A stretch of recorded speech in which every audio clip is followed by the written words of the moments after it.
Hace 2 veces vine y hablamos un poco de la idea de Efesios 2:10, que Dios nos ha creado con un propósito, ¿verdad? Y que uno de esos propósitos es alcanzar el mundo con el Evangelio. Hablamos de eso. Y la última vez que estamos aquí, hablamos de una cosa que a veces nos detiene, hacer la voluntad de Dios, y es el miedo, ¿verdad? Hablamos mucho de las cosas que pasan y que vez tras vez tras vez la Biblia nos dice que no tengan miedo. Entonces nos quedamos animados de confiar en Dios, porque si Dios te dice que no tengas miedo, pues no vamos a tener miedo, ¿verdad? Pero hoy vamos a hablar de una transformación increíble, increíble. Y vamos a empezar con un escenario. Fíjense como si fuéramos a ver en Netflix una película y ponemos y sale un escenario. Estamos en Jerusalén. Son alrededor de 30 a 45 días después de la crucificación y estamos en lo que se llama el Pórtico de Salomón. Y hay un señor ubicado en ese lugar que era cojo de nacimiento. Y eran dos señores y dice, mira, en el nombre de Jesús te vamos a curar. Y se curó el señor. Y de repente una muchedumbre viene a ver qué pasó con ese señor y cómo puede ser. Y uno de los señores empieza a predicar y predica con confianza, con fuerza, con convicción y sabe muy bien que lo pueden arrestar, ¿verdad? Que lo van a amenazar, que lo van a golpear. Y eventualmente iba a morir ese señor a causa de Cristo. Es más, dice la historia que murió crucificado al revés porque no se sentía digno de morir de la misma manera que murió Jesús. A ver, de ustedes teólogos, ¿quién fue ese señor? ¿Pedro? Pedro. ¿Seguro? Sí, sí. ¿Pedro?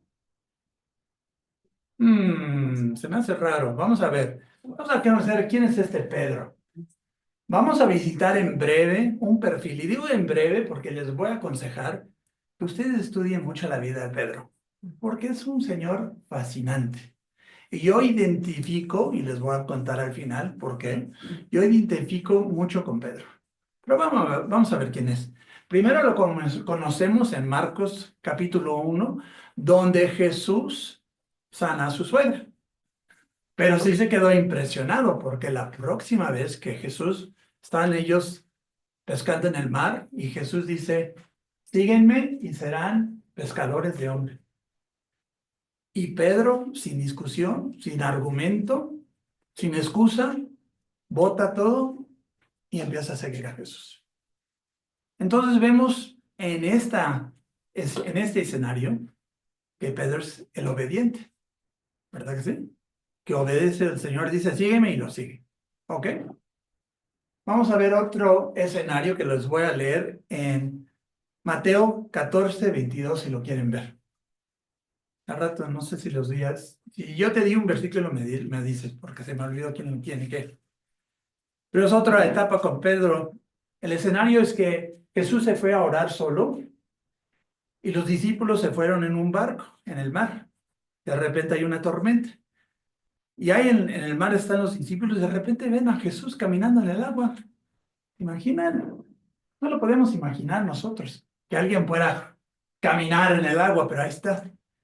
Entonces le dice Pedro en 14:22. Entonces le respondió Pedro y dijo, Señor, si eres tú, pues ¿quién más sería?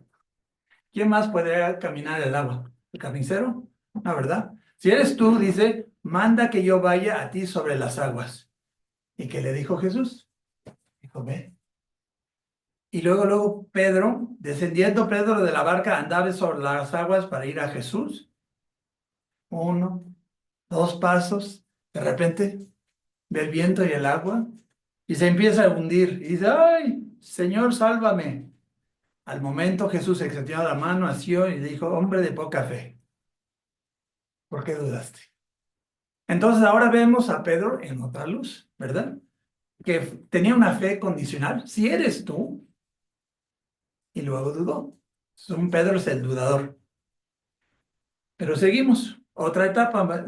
Brinquen a Mateo capítulo 16. Y se me escapa el versículo, pero bueno. Estamos en Cesarea Filipi y Jesús le pregunta a los discípulos la pregunta más importante de toda la Biblia. ¿Quiénes que ustedes dicen que son? ¿Quiénes dicen ustedes que soy? Y dice, ¿quién me dice el versículo? 15, gracias, 16, 15. Dice, respondiendo Simón Pedro dijo, tú eres el Cristo, el Hijo del Dios viviente. Entonces respondió Jesús, bienaventurado eres Simón, hijo de Jonas, porque no te lo reveló carne ni sangre, sino mi Padre que está en los cielos. Impresionante, ¿no? Es Pedro el teólogo, porque sabía quién era el Señor, o lo confesó bien, ¿verdad? Pero unos versículos después, si los quieres contar, no son muchos, en el 21, Pedro reprende al Señor. ¿Te imaginas? Acabas de confesar que era el Cristo, el Hijo de Dios, y ahora dice, desde entonces comenzó Jesús a declarar a sus discípulos que era necesario ir a Jerusalén y padecer mucho de los ancianos, de los principales sacerdotes y de los escribas, y ser muerto y resucitar el tercer día. Entonces Pedro, el teólogo, ¿se acuerdan? Pedro dice, tomando la parte, dice, comenzó a reconvenirle, diciendo, Señor, ten compasión de ti, en ninguna manera esto te acontezca. ¿Te imaginas? Acaba de confesar a querer ser el Cristo. Y ahora está poniendo al argumento, no, Señor, tú no sabes, yo sé lo que te va a pasar. Y así somos nosotros a veces, ¿no? El Señor nos dice algo y nosotros decimos que no. No, no es así, Señor, tú no sabes. Aquí es el Pedro. Qué arrogancia de este Señor. Hasta lo regañó Jesús. Se pueden ver en el versículo 23. ¿Ok?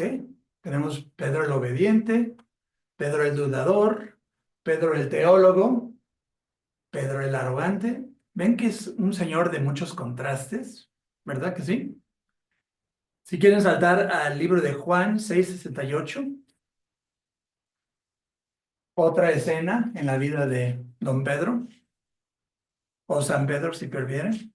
Y desde entonces muchos de sus discípulos volvieron atrás y no andaban con él. Dijo entonces a Jesús a los 12, ¿queréis acaso iros también vosotros? Le respondió Simón Pedro, Señor, ¿a quién iremos? Tú tienes las palabras de la vida eterna, y nosotros hemos creído y conocemos que tú eres el Cristo, el Hijo del Dios viviente. Ahora, Pedro el práctico, ¿verdad? Y el reconocedor de la verdad. Saben que, como vemos muchos Pedros, ¿verdad? Un Pedro bueno, otro Pedro que quién sabe qué. Pero ahora llegamos a la última prueba, en Mateo 26, versículo 31. Liz, sé que te di otro versículo, pero ¿me puedes leer eso? 31 a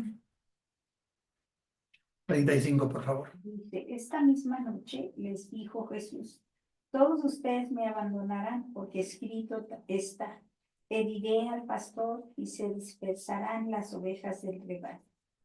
Pero después de que yo resucite, iré delante de ustedes a Galilea. Aunque todos te abandonen, declaró Pedro, yo jamás lo haré.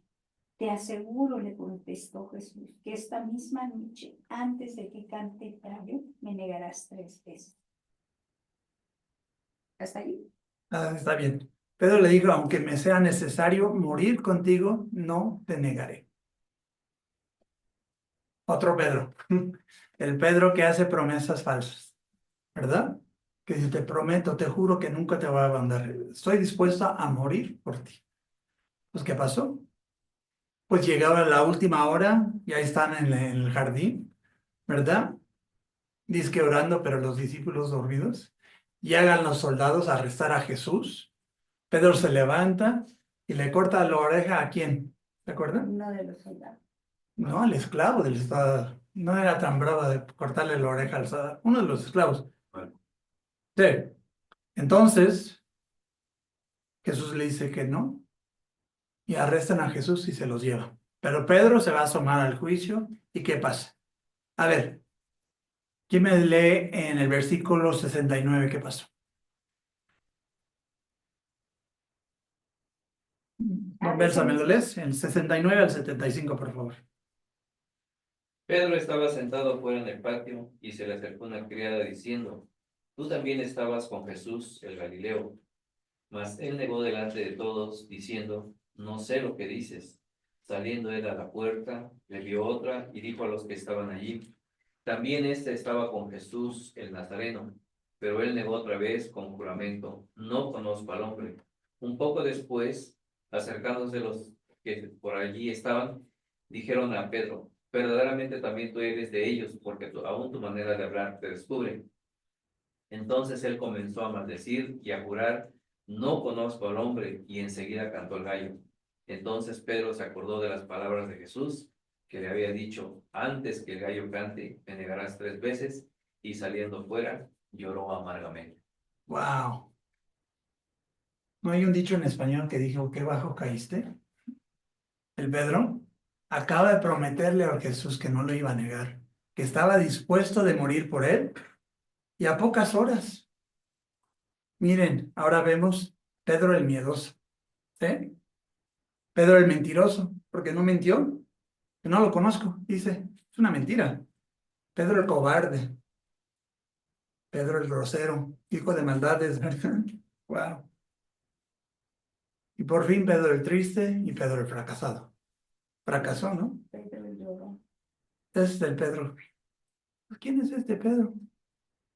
¿Y cómo puede ser que en 2 meses de este escenario, lo vemos en Hechos 3, predicando la palabra con fuerza, con confianza, con convicción, sabiendo perfectamente lo que le iba a pasar? ¿Cómo es que ocurrió esa transformación? Porque dicen, cuando apachurras un tubo de pasta dental, sale lo que está dentro, ¿verdad?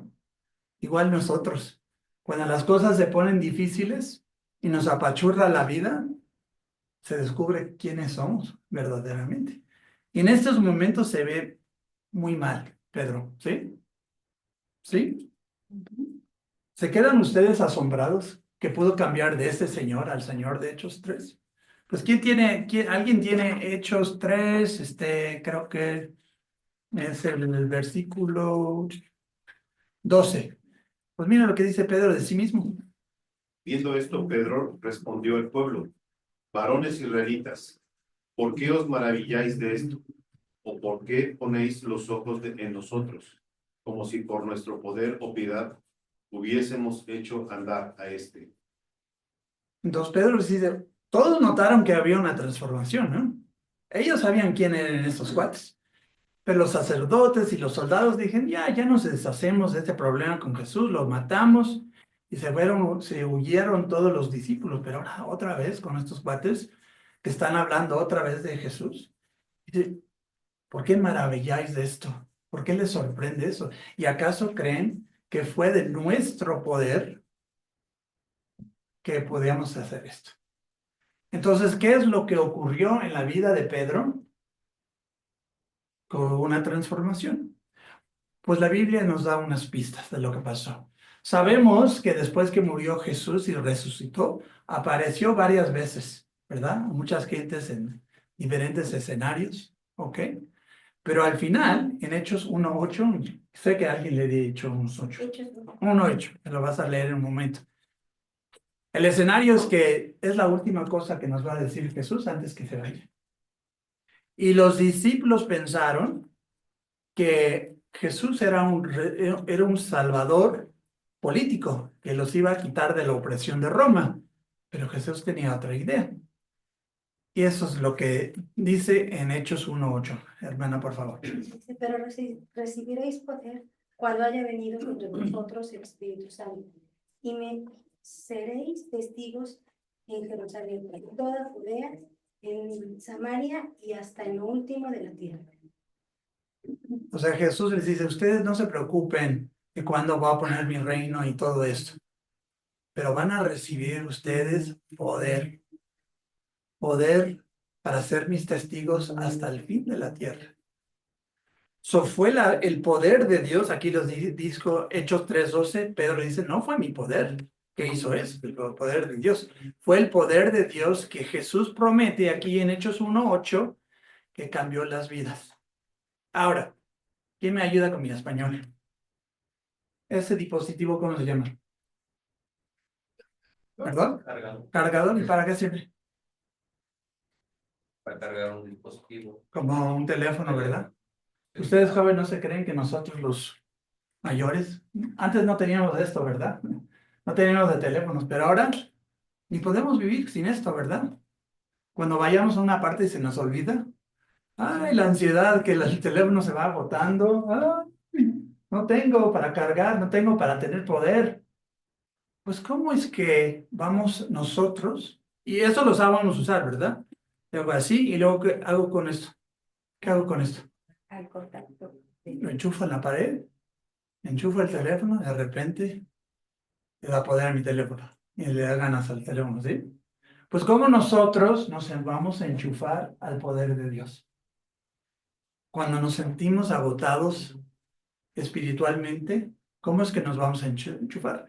Pues yo creo que la Biblia nos dice exactamente y lo vamos en el tiempo que nos sigue, vamos a ver cómo lo vamos a hacer. Y mi hermana me va a dar el versículo que nos va a dar 4 recetas, como si fueran a la farmacia, una receta, una medicina, un formulario para accesar el poder de Dios. Hermana, Hechos 2:42.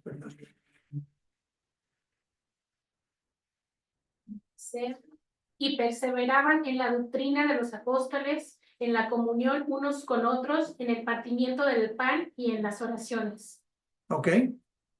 Y yo, como norteamericano que apenas hablo el español, encontré esa palabra perseveraban, una que yo no uso, ¿no? Entonces que tuve que buscar, ¿qué significa perseverar?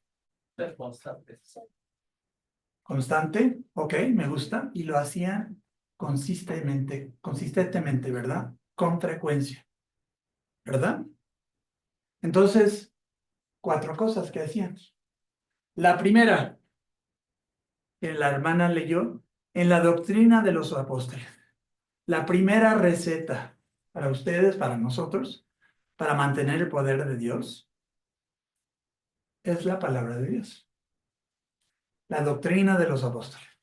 Ahora, de podemos hablar horas, días, meses, ¿verdad?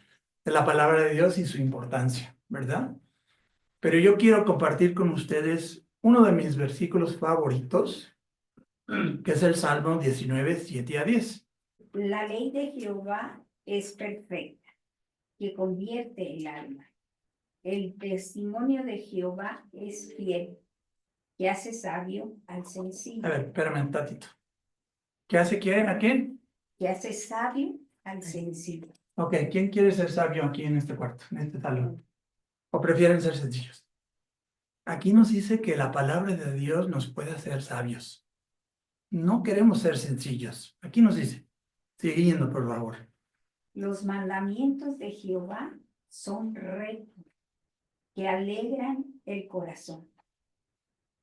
El precepto de Jehová es puro, que alumbra a los ojos. ¿Verdad que sí? Que vivimos en un mundo con un chorro de oscuridad. Con nuestros amigos, que en las noticias, que nuestros políticos, ¿verdad? Como están en la oscuridad, que no entienden cómo se hacen las cosas bien. Sino aquí nos dice que el precepto de Jehová es puro y alumbra los ojos. ¿Te preguntas por qué no saben qué es la cosa correcta hacer tus amigos que no conocen a Cristo? Porque no conocen la palabra de Dios. Sigue, hermana, por favor. El temor de Jehová es limpio, que permanece para siempre. Los juicios de Jehová son verdad, todos justos. Deseables son más que el oro, y más que mucho oro afinado. A ver, un momento. Ustedes que me conocen saben que yo trabajo por Delta, la aerolínea Delta. Y cada 2 semanas me pagan. Llega el sueldo a mi cuenta bancaria. Y qué bonito día es, ¿verdad? Cuando llega el sueldo, ya me alcanza, pago las facturas, puedo salir a comer, comprarle algo a mis hijos, ¿verdad? Qué bonito es el día que nos pagan. ¿Y cuánto estoy esperando hasta que llegue ese día que llega el sueldo, verdad? Si no, aquí nos dice que la palabra de Dios es más deseable que el oro. Más deseable que el oro, o sea, de lo que te pagan, que mucho oro afinado. Y hasta la última parte es mi favorita. ¿Qué dice, hermana? Y dulce es más que miel y que la que destila del panal. Tu siervo es además amonestado con ellos. En guardarlos hay grande galardón. No me Gracias. pasé. Ustedes también que me conocen. Gonzalo dice que yo soy bien comelón, que me encanta comer. Y vengo a Puebla, no solo por el compañerismo y para estar con ustedes, pero para los tacos, cuates. Uy, cómo antojan los tacos. Y el mole. Y las quesadillas de la vuelta aquí, ¿verdad? ¿Cómo antojan? Pero yo les voy a preguntar, ¿acaso se sienten ustedes lo mismo de la palabra de Dios? ¿Te antoja la palabra de Dios? ¿Acaso dices, tengo hambre para la palabra de Dios? Pero aquí nos indica que es más dulce que la miel. Como decía mi hermana, en aquel entonces era la única manera de hacer dulce los alimentos, ¿verdad? Pero aquí nos está diciendo el rey David, no las mañanitas, sino está diciendo el rey David que la palabra de Dios es sumamente importante. O sea, la receta primera, tenemos ustedes, tú y yo, aquí en este salón, tenemos que ingerir la palabra de Dios con frecuencia, con frecuencia. Ahora, ¿cuál es esa frecuencia? No te puedo decir. A diario, varias veces al día, varias veces a la semana, eso es entre tú y el Espíritu Santo. ¿Sí? Pero si queremos seguir esta receta de los apóstoles y ver cómo se transformó Pedro de ese señor al otro señor, tenemos que ingerir la palabra de Dios con frecuencia. La segunda cosa que nos dice en Hechos 2:42, dice en la comunión unos con otros, ¿verdad? Perseveraban en la comunión. O sea, no solo la Santa Cena, que es muy importante que lo hagamos con frecuencia, cada primer domingo, ¿verdad? Hacemos la Santa. Súper importante. Pero el compañerismo aquí en la iglesia, muy importante. A ver, le di Hebreos 10:23-25 a alguien. Mantengámonos firme sin fluctuar la profesión de nuestra esperanza, porque fiel es el que prometió. Y considerémonos unos a otros para estimularnos al amor y a las buenas obras, no dejando de congregarnos como algunos tienen por costumbre, sino exhortándonos, y tanto más cuando veis que aquel día se acerca. Precisamente. La segunda receta es no desaprecien la importancia del compañerismo y la Santa Cena. Tenemos que reunirnos a menudo. O sea, si pueden, no falten a las reuniones. Me da mucho gusto que van a reunirse los varones y las mujeres. Así ha de ser. No falten. Es muy importante que estén juntos para orar unos por los otros, para compartir la palabra, para adorar a Jesús juntos. ¿Sí? Y yo les voy a aconsejar a ustedes, después de les decir un cuentito, que nadie en este salón debe asistir a esta iglesia. No quiero que nadie asiste a esta iglesia. Si no, sin embargo, quiero que sean parte de ella, que es muy diferente. Hace unos años, Belsa, en la iglesia de Maranata, no sé si tú estabas, ese domingo que yo, pero llegó un señor, ¿te acuerdas? Que se paró atrás 10 minutos y se fue. Y dice, no me llenó, ¿te acuerdas? ¿Qué dice el señor? Ese señor asistió a la iglesia, pero no es parte de ella. Es sumamente que sean ustedes parte, o sea, vengan con sus dones, sus talentos, sus alabanzas, inclusive sus heridas y sus problemas, y además, tráiganse a otros. Tráiganse a otros con ustedes. No vengan solos. Agarren a su vecino, agarren a su hermano, a su tío, que vengan a la reunión, que conozcan la palabra de vida. Hace unos años mi esposa y yo fuimos a un funeral de una señora y cuando le describían su vida dice que quería ir al cielo y traerse tantas personas que pueda. Y qué Qué lindo decir de eso de ti. Que quieres ir al cielo y llevarte muchas personas contigo, ¿verdad? O sea que la segunda receta es que no desaprecien la importancia del compañerismo. La tercera receta dice el partimiento del pan. Pues, ¿qué quiere decir? Pues yo creo que es comparten sus vidas uno con los otros. No solo se reúnen los domingos, pero invítense a sus casas a comer o salgan a un lugar a comer como un grupo, ¿sí? Para que los meseros vean, ¿y estos por qué son tan diferentes, tan amables y no me gritan? Son diferentes estos cuates y ¿por qué están orando antes de la cena? Eso es diferente, la mayoría de la gente no ora en el restaurante, pero si nosotros no, Gonzalo me regaña cuando empiezo a comer antes de orar. Es bueno que hagan las cosas juntos, ¿verdad? ¿Quién tiene Hechos 2:46? Se los voy a leer. Dice, y perseverando unánimes cada día en el templo y partiendo el pan en las casas, comían juntos con alegría y sencillez de corazón, alabando a Dios y teniendo favor con todo el pueblo. O sea que hacían las cosas juntas estos cristianos. Tenemos que compartir nuestras vidas unos con nosotros. No sé si es igual aquí en México, pero en los Estados Unidos hay muchos que se creen cristianos solitarios. No van a la iglesia, no participan en nada, no tienen amigos que son cristianos, no se reúnen a estudiar la Biblia, no se reúnen a orar ni a alabar a Dios, pero dicen, no, yo estoy muy fuerte con el Señor. No, así no es. Porque el ejemplo que nos da la Biblia es que hacemos las cosas como una familia. ¿Acaso, Juan de Dios, tú asistes a tu familia? No, ¿verdad? Es parte de tu familia.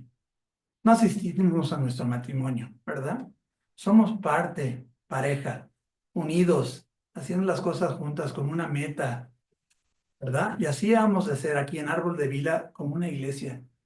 Cuando puedan, hagan cosas juntas. Y vamos al torneo de box, a ver a este joven a ver si gana. ¡Pah! Qué bonito sería, ¿verdad? Bueno, y la última receta, o sea que vamos a ingerir la palabra de Dios con frecuencia.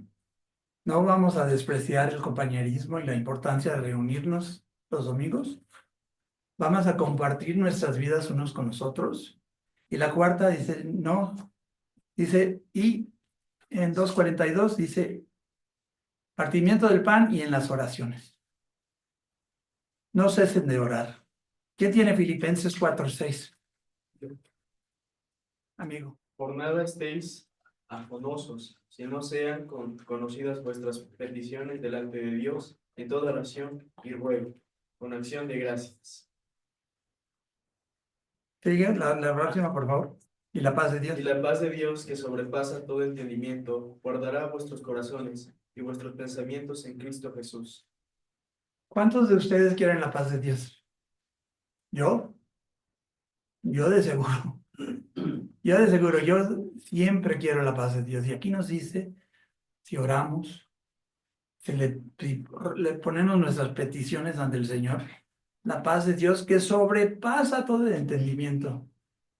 ¿Cómo es que yo puedo ser el padre de un hijo que tiene cáncer del cerebro sin destrozarme la vida?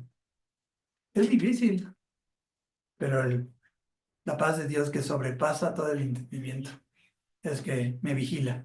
A ver, esa es una palabrota, ya te dije, Liz. Tesalonicenses 5:18. ¿Quién lo tiene? ¿Mi hermano? Yo. Ok. Eva. Vas. Dad gracias en todo, porque esta es la voluntad de Dios para con vosotros en Cristo Jesús. Ok. Dar gracias, ¿por qué? Por todo.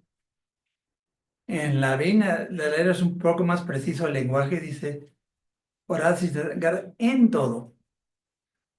Es un poco diferente, ¿no?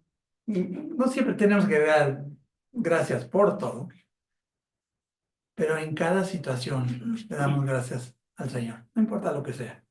Fácil, difícil, peligroso, gozoso, en todo, nos dice. Aquí, y por eso me gusta la Reina Valera, más precisa el lenguaje. porque esa es la voluntad de Dios. ¿Cuántos de ustedes se han preguntado, qué es la voluntad de Dios? No sé qué es la voluntad de Dios. Aquí nos indica, ¿verdad? Que en todos demos gracias, en todas las cosas, no importa lo que sea. Cosas felices, la hija, y ya se va a matricular, qué bueno. En eso damos gracias. En las otras cosas, una persona que necesita cirugía, también, en todas las cosas vamos a darle gracias. O sea, oren por todo, dicen. Yo digo que oren por sus días, sus esposas o esposas, sus hijos, sus papás, sus vecinos, sus compañeros en el trabajo. Oren por Puebla. ¿Cuántos de ustedes oran por Puebla? Todo el pueblo, ¿verdad? Oren por México. Oren por todo el evangelio, por todo el mundo. Oren por la iglesia Árbol de Vida. Oren por Gonzalo y la doña Liz, que se esfuerzan tanto para traerles esta reunión todos los domingos. Oren por ellos, ¿verdad? Oren por nosotros en los Estados Unidos, que estamos muy mal. Estamos muy mal en los Estados Unidos, necesitamos sus oraciones. Esas son las 4 recetas. Ingerir la palabra de Dios con frecuencia. No desaprecien el compañerismo, es sumamente importante. Comparte sus vidas unas con los otros. Todo, lo bueno, lo malo, todo. Comparte sus vidas y oren por todo, en cada situación. Y así es como llegó el Señor Pedro de Mateo 26, el cobarde, el fracasado, a Pedro el predicador de Hechos 3. Pero ustedes pueden decir, bueno, eso fue Pedro, el apóstol Pedro. ¿Y ustedes qué? ¿Qué dice Hechos 4:33? ¿Te lo di, Juan? Sí. ¿Me lo puedes leer, por favor? Y con gran poder los apóstoles daban testimonio de la resurrección del Señor Jesús, y abundante gracia era sobre todos ellos, ¿Quiénes? ¿Todos? los que estaban escuchando. Todos. ¿Incluye a nosotros en este salón? Si seguimos con eso, con el poder de los apóstoles, daban testimonio de la resurrección del Jesús. Y abundante gracia era sobre todos. No hay razón que persona en este salón no puede gozar del poder de Dios. Si hacemos lo mismo que hicieron ellos. Te voy a regalar este último para que acabemos con esto. La última frase de ese versículo. ¿Cuál fue el resultado? ¿Qué pasó cuando los cristianos de esa época, cuando hicieron estas cosas, qué pasó? El 47. La última frase. Dice, el Señor añadía cada día a la iglesia los que habían de ser salvos. Esa es la meta, ¿verdad? Hablamos hace 2 veces que el propósito que Dios nos dejó aquí en la tierra es para alcanzar a la tierra con el evangelio de Dios. Pues si nosotros como árbol de vida observamos estas recetas, hacemos lo que ellos hicieron, inviten a sus amigos, háblenles de las cosas del Señor. Ustedes puede ser que piensen que no quieren, pero el Señor está trabajando en las vidas de todo el mundo. El resultado que día tras día el Señor estaba añadiendo a los que se volvieron creyentes, ¿verdad que sí? Bueno, amigos, yo les voy a decir que mi testimonio es que hay veces que yo soy igual que Pedro. Igual. Dudador, fracasado. Hay días que yo me levanto en la mañana y lo primero que me fijo es el Face, o el X, o el WhatsApp, a ver qué me dijo Gonzalo, o a ver lo que me dijo mi hijo. Me pongo en todas, con cantidad de cosas, en vez de poner atención, ¿qué me va a decir Dios el día de hoy? Ponerle atención a lo que dice Dios primero, antes de ver las noticias. Porque si te pones en las noticias primero, olvídate. Y siento que los días que eso es lo que hago, estoy más agotado, más derrotado en esos días. Pero los días que yo primero ingiero la palabra de Dios, cuando voy a menudo a la iglesia y estoy con mis hermanos y mis hermanas allá en Dallas o con ustedes, siempre es algo mejor. Siempre es algo mejor. Y sí, ha habido etapas de mi vida que he fracasado, y es igual que Pedro. Pero gracias a Dios que con esta receta, poco a poco, Dios me está cambiando la vida para estar con ustedes, hablar con confianza de lo que Dios ha hecho en mi vida. De desastre a lo que estamos el día de hoy. Entonces yo les voy a animar, hermanos y hermanas, que hagan lo mismo. Que ingerir la palabra de Dios con frecuencia, que no falten a las reuniones y tráiganse a sus amigos, a sus hermanos, a sus tíos, traigan a más gente, comparten sus vidas unos con los otros y no cesen de orar, no solo por los malestares, ¿no?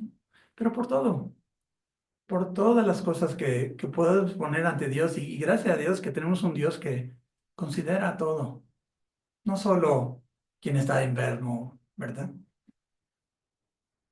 Pero le importa la carrera de tu hija. Le importa a Dios eso. Podemos llevar eso a Dios. Podemos llevar la salvación de los primos, ¿verdad que sí? Entonces yo, como les digo, he sido el Pedro, el mismo. Pero gracias a Dios que nos quiere, que nos ha, como celebramos aquí en la Cena del Señor, que nos ha perdonado y que nos sigue creciendo en las cosas del Señor. Entonces, en estos momentos podemos orar juntos, hermanos, para acabar el día de hoy. Y les doy muchas gracias, las atenciones. Gracias por leer la palabra de Dios conmigo, con discutir estas cosas que son tan importantes. Señor, te damos las gracias por el día de hoy. Como oró a Gonzalo antes, te pedimos por la gente que no pudo venir, que los bendigas donde estén. Y yo oro por estos hermanos y estas hermanas en este salón, que estén muy animados de ingerir tu palabra con frecuencia, que venir a estas reuniones con alegría para compartir sus dones y su tiempo y su talento para alcanzar a más y más gente aquí a Puebla con el Señor, que comparten sus vidas unos con los otros y que oren mucho, que no cesen de orar por todas las cosas. Te damos gracias por tu salvación, te damos gracias por la amable manera en que nos han recibido aquí en Puebla, estos hermanos, y te seguimos buscando, Señor, te seguimos siguiendo y te amamos y oro estas cosas en el nombre de Jesús. Amén.